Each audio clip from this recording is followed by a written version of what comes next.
கரூர் மாவட்டம் குடித்தலை வட்டம் ராஜேந்திரம் கிராமத்தில் எழுந்தருளி அருள்பாலிக்கும் தெய்வம் அருள்மிகு ஏகாம்பரேஸ்வரி அம்மன் ஸ்ரீ மலையாள சுவாமி மதுரை வீரன் சுவாமி திருக்கோவில். ஆரம்பத்தில் இது ஏகாம்பரேஸ்வரி அம்மனுக்கான கோவிலாக வழிபட்டு வந்திருக்கிறது. பின்னர் காவேரி ஆற்றின் தென்கரையில் ஓலையில் கட்டி வந்தவர் மலையாள சுவாமி. அவரின் திருச்சிலை ராஜேந்திரம் கரையில் கரை ஒதுங்கியது. பின்னர் அசரீதியாக நான் ஓலையில் வந்திருக்கிறேன் எனவும் செவ்வரளி பூ முளைத்த புற்றில் இருக்கிறேன் எனவும் ஒலித்தது. பின்னர் கிராம பொதுமக்கள் அங்கு சென்று பார்த்தபொழுது சுவாமியின் விக்கிரகம் இருப்பதைக் கண்டு வியந்தனர். பின்னர் சுவாமியே நம்மை தேடி வந்திருக்கிறார் என்று உணர்ந்து ஏகரியம்மன் கோவிலில் தனி சன்னதி அமைத்து மலையாள சுவாமியை பிரதிஷ்டை செய்தனர். அருகே மதுரை வீரன் சுவாமியையும் வைத்தனர். இந்த சுவாமி மிகவும் சக்தி வாய்ந்த சுவாமியாக இருப்பதாக அனைவராலும் நம்பப்படுகிறது.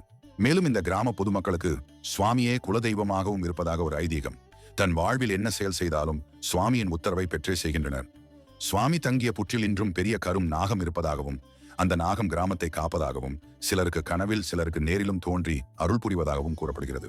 அதனால் பக்தர்கள் சுவாமியை வழிபட்ட பின் புற்றுக்கு சென்று பால் முட்டை வைத்து வழிபடுவது பழக்கம்.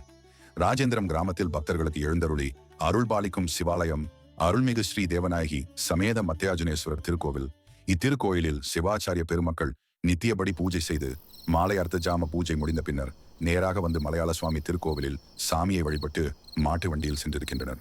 அந்த காலத்தில் மின் விளக்கு வசதி இல்லாததால் சிவாச்சாரிய பெருமக்கள் அச்சமின்றி தைரியமாக வீட்டிற்கு செல்ல மலையாள சுவாமியும் மதுரை வீரனும் துணையாக வருவதாகவும் கோவிலின் சன்னதியில் இருந்து குடித்தலை பெரிய பாலம் வரை அவர்கள் பின்னால் குதிரையின் சத்தம் ஒலித்து அதற்கு அப்பால் சத்தம் கேட்காது எனவும் அது அவர்களின் எல்லை முடிந்ததை காட்டுவதாகவும் தினமும் மக்களுக்கு காவலாக வருவதாகவும் சிலர் கூறுகின்றனர். மேலும் மலையாள சுவாமி திருக்கோவிலுக்கு அருகில் தீ பாஞ்சால் திருக்கோவில் இருக்கிறது. வருடம்தோறும் ஆடி 28 அன்று சுத்த பூஜை நடைபெறும். அன்று காவிரி கரையில் பூஜை செய்து ஓலைப்பெட்டியில் சுவாமியை ஊர்வலமாக கொண்டு வந்து வழிபடுவர். விழா ஆரம்பிக்கும் முன் இக்கோவிலில் வழிபடும் மக்களில் ஒருவர் மலையாள சுவாமியின் கோவிலில் சென்று அரிவாள் எடுத்து விழாவை நல்ல முறையில் நடத்த சுவாமி காவலாக நிற்கிறார் என குறிக்கும் மரபும் உண்டு. இத்திருத்தலத்தில் சுவாமி எண்ணற்ற திருவிளையாடல்களை செய்திருக்கிறார். ஒரு முறை முனிசிபாலிட்டி சார்ந்த ஒரு நபர் கையில் அரசாங்கத்திற்கு சேர்ந்த பணத்தை கொண்டு செல்வதால் சுவாமியை வழிபட்டு தனக்கு துணையாக வரும்படி கோரிக்கையிட்டு கிளம்பியிருக்கிறார். சில தூரம் சென்ற பின்னர் ஒரு உருவம் சுருட்டுடன் குதிரையில் வருவதை உணர்ந்திருக்கிறார். பயந்து போன அந்த நபர், நீ யார், எதற்கு என் பின்னே வருகிறாய் என கேட்டபொழுது, எல்லாம் உனக்கு தெரிந்த ஆள்தான், நீதான் கூப்பிட்டாய் என சொல்லி அந்த நபர் பின்னரே சுவாமி காவலாக சென்றிருக்கிறார். ஒரு குறிப்பிட்ட தூரம் சென்ற பின்னர் இதுக்கு மேல் நீ சென்று விடுவாய் என சொல்லி அங்கிருந்து சுவாமி மறைந்ததாக ஒரு வரலாறும் சொல்லப்படுகிறது. இவ்வண்ணம் சுவாமியை நாடி வந்து கேட்ட அனைவருக்கும் எவ்வித பாரபட்சமும் இன்றி சுவாமி துணை நிற்பதாக எல்லோராலும் நம்பப்படுகிறது.